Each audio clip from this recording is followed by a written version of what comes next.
আসসালামু আলাইকুম রহমতুল্লাহি ওয়া বারাকাতুহু। আমি খন্দকার সোহেল রানা, SRTV সোহেল রানা থেকে।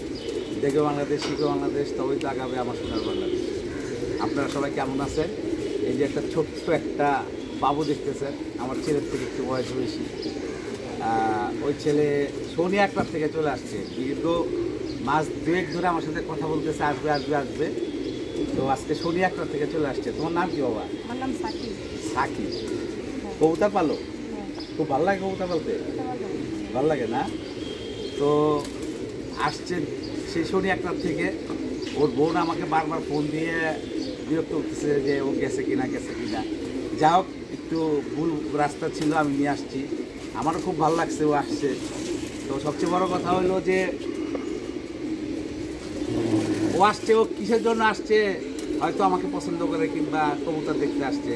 তার চেয়ে বড় কথা হলো যে একটা ছেলে যখন একটা মানুষকে তার ভিতর থেকে ভালোবাসে, এইটাই হলো তা আমার বড় পাওয়া। যে এর জন্যই ও আমার কাছে আসছে, যে আমাকে ও অন্তর থেকে ভালোবাসে। আসার সময় আবার আমার জন্য একটা গিফট নিয়ে আসছে। ভাইয়া একটু নিয়ে আনতো। তুমি থাকো, তুমি থাকো। তুমি শনি একটা কোথায় থাকো? হ্যাঁ, 24 ফুট। আচ্ছা, কবুতর কয়টা আছে? 20-25টা। এই যে আমার জন্য একটা উপহার নিয়ে আসছে। খোলো খোলো। হ্যাঁ,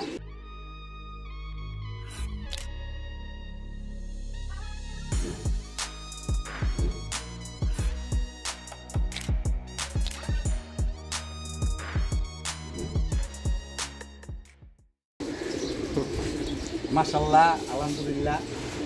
এই যে নিয়ে আসছে ছোট বাবা গিফটটা, খুব পছন্দ হয়েছে। তুমি সামনে ধরো, তোমার চেহারাটা দেখে। হ্যাঁ, ছবি তুলো এইভাবে না।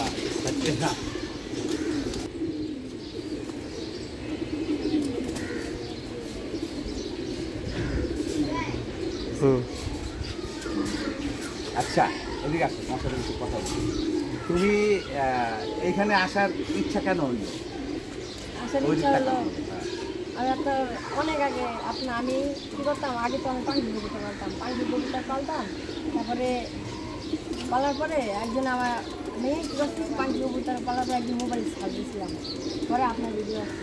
আচ্ছা, পরে আসার পরে কয়দিন পাললাম, পালার পরে আমার এলাকার এক বড়ো ভাই বললো পাখি কবুতর প্লেন কম করো। তারপরে কয়দিন এলাম, তুমি কম বসে, তারপরে পাখি কবুতর মানে ওইখান থেকেই আমার ভিডিও দেখো। তো ভিডিও তো আবার অনেকেই করে, তা ওনাদের সাথে যোগাযোগ করো নাই? করছি। হ্যাঁ, করা হয়েছে। গেছো ওদের বাসায়? না, অনেক যাওয়া হয় না। তা তুমি আমার বাসায় আসার জন্য চিন্তা ভাবনা করছো? ছাড় আচ্ছা। আমার ফোন নম্বর এর জন্য আসছো? আচ্ছা আচ্ছা, কবুতর দেখছো? কবুতর দেখো, পরে কথা বলবো তাহলে।